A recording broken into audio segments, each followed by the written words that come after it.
અને વાત હવે વડાપ્રધાન નરેન્દ્ર મોદીની તો વડાપ્રધાન નરેન્દ્ર મોદીએ ઓડિયોના માધ્યમથી દેશવાસીઓને સંબોધન કર્યું છે। વડાપ્રધાન નરેન્દ્ર મોદીનું દેશવાસીઓને સંબોધન, પીએમ મોદીનો નાગરિકોને ऑडियो संदेश। अब पीएम किसान सम्मान निधि के दायरे में देश का प्रत्येक किसान आ चुका है। बीते एक वर्ष में इस योजना के तहत करीब करीब 10 करोड़ किसानों के खातों में 72,000 करोड़ रुपए से अधिक राशि जमा कराई गई है। देश के 15 करोड़ से अधिक ग्रामीण घरों में पीने का शुद्ध पानी पाइप से मिले, इसके लिए जल जीवन मिशन शुरू किया गया है। हमारे 50 करोड़ से अधिक के पशुधन के बेहतर स्वास्थ्य के लिए मुफ्त टीकाकरण का बहुत बड़ा अभियान भी चलाया जा रहा है। देश के इतिहास में यह भी पहली बार हुआ है जब किसान, खेत मजदूर, छोटे दुकानदार, छोटे व्यापारी और असंगठित क्षेत्र के श्रमिक साथियों सभी के लिए 60 वर्ष की आयु के बाद 3,000 रुपये की नियमित मासिक पेंशन की सुविधा सुनिश्चित हुई है। मछुआरों की सहूलियत बढ़ाने के लिए, उनको मिलने वाली सुविधाएं बढ़ाने और ब्लू इकोनॉमी को मजबूत करने के लिए विशेष योजनाओं के साथ साथ अलग से विभाग भी बनाया गया है।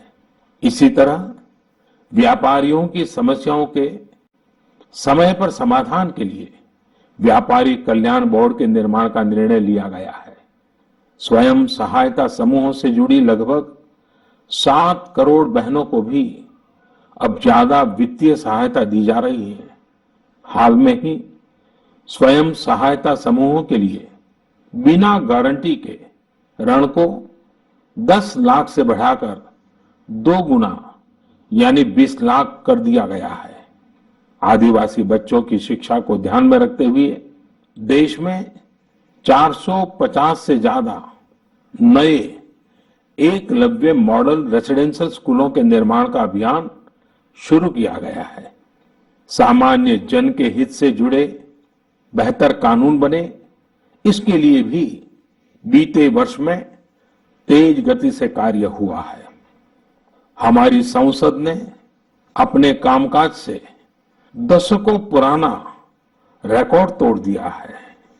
इसी का परिणाम है कि चाहे कंज्यूमर प्रोटेक्शन एक्ट हो, चिट फंड कानून में संशोधन हो, दिव्यांगों, महिलाओं और बच्चों को अधिक सुरक्षा देने वाले कानून हो, ये सब तेजी से बन पाए हैं। सरकार की नीतियां और निर्णयों की वजह से शहरों और गांवों के बीच जो खाई है वो कम हो रही है। पहली बार ऐसा हुआ है जब गांव में इंटरनेट का इस्तेमाल करने वालों की संख्या शहर में इंटरनेट इस्तेमाल करने वालों से 10% ज्यादा हो गई है। देश हित में किए गए इस तरह के ऐतिहासिक कार्यों और निर्णयों की सूची बहुत लंबी है। इस पत्र में सभी को विस्तार से बता पाना संभव नहीं है, लेकिन मैं इतना अवश्य कहूंगा कि 1 साल के कार्यकाल के प्रत्येक दिन 24 घंटे पूरी सजगता से काम हुआ है, संवेदनशीलता से काम हुआ है, निर्णय लिए गए हैं। प्रिय स्नेहीजन, देशवासियों की आशाओं आकांक्षाओं की पूर्ति करते हुए हम तेज गति से आगे बढ़ ही रहे थे कि कोरोना वैश्विक महामारी ने भारत को भी घेर लिया। एक और जहां अत्याधुनिक स्वास्थ्य सेवाओं और विशाल अर्थव्यवस्था वाली विश्व की बड़ी बड़ी महाशक्तियां हैं, वहीं दूसरी ओर इतनी बड़ी आबादी और अनेक चुनौतियों से घिरा हमारा भारत है। कई लोगों ने आशंका जताई थी कि जब कोरोना भारत पर हमला करेगा तो भारत पूरी दुनिया के लिए संकट बन जाएगा। लेकिन आज सभी देशवासियों ने भारत को देखने का नजरिया बदलकर रख दिया है।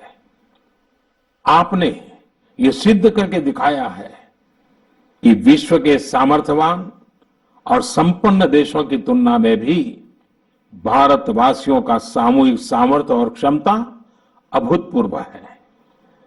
ताली थाली बजाने और दिया जलाने से लेकर भारत की सेनाओं द्वारा कोरोना वॉरियर्स का सम्मान हो, जनता कर्फ्यू या देशव्यापी लॉकडाउन के दौरान नियमों का निष्ठा से पालन हो, हर अवसर पर आपने ये दिखाया है कि एक भारत ही श्रेष्ठ भारत की गारंटी है।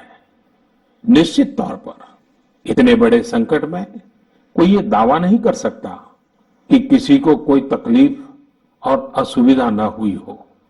हमारे श्रमिक साथी, प्रवासी मजदूर भाई बहन, छोटे छोटे उद्योगों में काम करने वाले कारीगर, पटरी पर सामान बेचने वाले, रेहड़ी ठेला लगाने वाले, हमारे दुकानदार भाई बहन, लघु उद्यमी, ऐसे साथियों ने असीमित कष्ट सहा है। इनकी परेशानियां दूर करने के लिए सभी मिलकर प्रयास कर रहे हैं, लेकिन हमें ये भी ध्यान रखना है कि जीवन में हो रही असुविधा जीवन पर आफत में न बदल जाए। इसके लिए प्रत्येक भारतीय के लिए प्रत्येक दिशा निर्देश का पालन करना बहुत आवश्यक है। जैसे अभी तक हमने धैर्य और जीवटता को बनाए रखा है, वैसे ही उसे आगे भी बनाए रखना है। एक बड़ा कारण है कि भारत आज अन्य देशों की तुलना में ज्यादा संभली हुई स्थिति में है। ये लड़ाई लंबी है, लेकिन हम विजय पथ पर चल पड़े हैं और विजयी होना हम सबका सामूहिक संकल्प है। अभी पश्चिम बंगाल और ओडिशा में आए अम्फान चक्रवात के दौरान जिस हौसले के साथ वहां के लोगों ने स्थितियों का मुकाबला किया, चक्रवात से होने वाले नुकसान को कम किया, वह भी हम सभी के लिए एक बड़ी प्रेरणा है।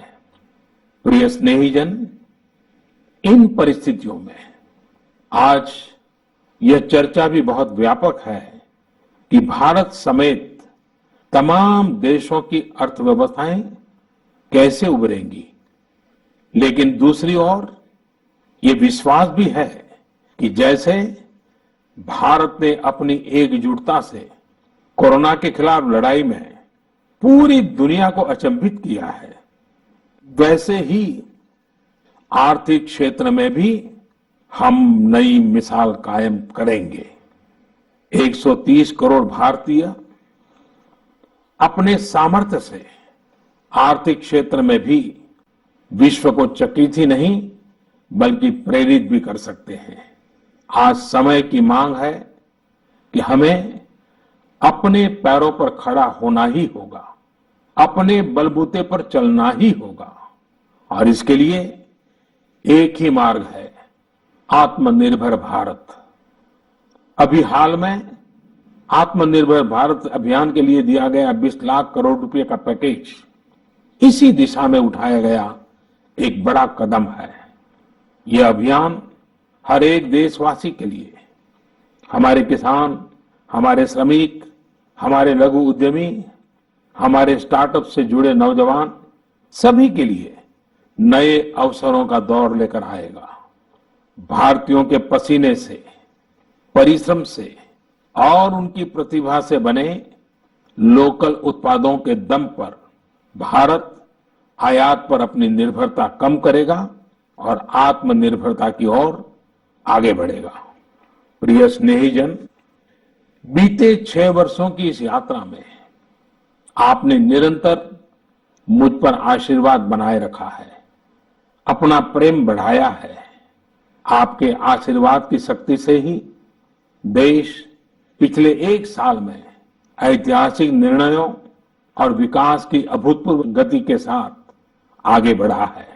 लेकिन फिर भी मुझे पता है कि अब भी बहुत कुछ करना बाकी है। देश के सामने चुनौतियां अनेक हैं, समस्याएं अनेक है। मैं दिन रात प्रयास कर रहा हूं। मुझ में कमी हो सकती है, लेकिन देश में कोई कमी नहीं है और इसलिए मेरा विश्वास स्वयं से ज्यादा आप पर है, आपकी शक्ति, आपके सामर्थ्य पर है। मेरे संकल्प की ऊर्जा आप ही है। आपका समर्थन, आपका आशीर्वाद, आपका स्नेह ही है। वैश्विक महामारी के कारण यह संकट की घड़ी तो है ही, लेकिन हम देशवासियों के लिए यह संकल्प की घड़ी भी है। हमें यह हमेशा याद रखना है कि 130 करोड़ भारतीयों का वर्तमान और भविष्य कोई आपदा या कोई विपत्ति तय नहीं कर सकती। हम अपना वर्तमान भी खुद तय करेंगे और अपना भविष्य भी। हम आगे बढ़ेंगे, हम प्रगति पथ पर दौड़ेंगे, हम विजयी होंगे। हमारे यहां कहा गया है, कृतम में दक्षिणे हस्ते जयो में सभ्य आहिता, यानी हमारे एक हाथ में कर्म और कर्तव्य है तो दूसरे हाथ में सफलता सुनिश्चित है। देश की निरंतर सफलता की इसी कामना के साथ मैं आपको पुनः नमन करता हूं। आपको और आपके परिवार को मेरी हार्दिक शुभकामनाएं। स्वस्थ रहिए, सुरक्षित रहिए, जागरूक रहिए, जागरूक रखिए। बहुत बहुत धन्यवाद।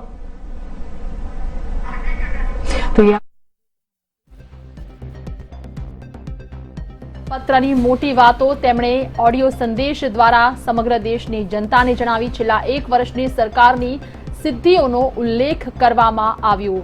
તો ઓડિયો સંદેશ દ્વારા તમામ દેશવાસીઓને વડાપ્રધાન નરેન્દ્ર મોદીનું સંબોધન, સૌનો સાથ, સૌના વિકાસ સાથે દેશ આગળ વધ્યો છે અને હજુ પણ આગળ વધશે। તો આત્મનિર્ભર ભારતથી આર્થિક વિકાસને ગતિ પણ મળશે તેમ પણ તેમણે જણાવ્યું। કલમ 370 રામ મંદિર, ટ્રિપલ તલાકની ઉપલબ્ધિ જે દેશે કરી છે તેના માટે પણ તેમણે વાતચીત કરી। દિવસ રાત હું મહેનત કરી રહ્યો છું તેમજ મારા તમામ દેશવાસીઓ પણ મહેનત કરી રહ્યા છે। મજૂરોને પડેલી મુશ્કેલી માટે દુઃખ વ્યક્ત કરું છું। જે અત્યારે લોકડાઉનના કપરા કાળમાં ખાસ મજૂરોને તકલીફ પડી તેમના માટે પણ તેમણે ખાસ દુઃખ વ્યક્ત કર્યું છે। આ સાથે જ વડાપ્રધાન નરેન્દ્ર મોદીનો તમામ દેશવાસીઓને આ ઓડિયો સંદેશ। કોરોનાના નિયમનું પાલન કરવા માટે પણ વડાપ્રધાને અપીલ કરી છે દેશની જનતાને કે તમામ લોકો જે નિયમો છે તેનું યોગ્ય રીતે પાલન કરશો તો આપણે જરૂરથી કોરોનાને મહાત આપી શકશું। સાથે જ આત્મનિર્ભર ભારતથી વિકાસને ગતિ ચોક્કસ મળશે અને આ જ આત્મનિર્ભર ભારત અત્યારે બની રહ્યું છે અને આગળ પણ બનશે। તો જે વડાપ્રધાન નરેન્દ્ર મોદીની મોટી વાતો હતી તે આપને જણાવી દઈએ।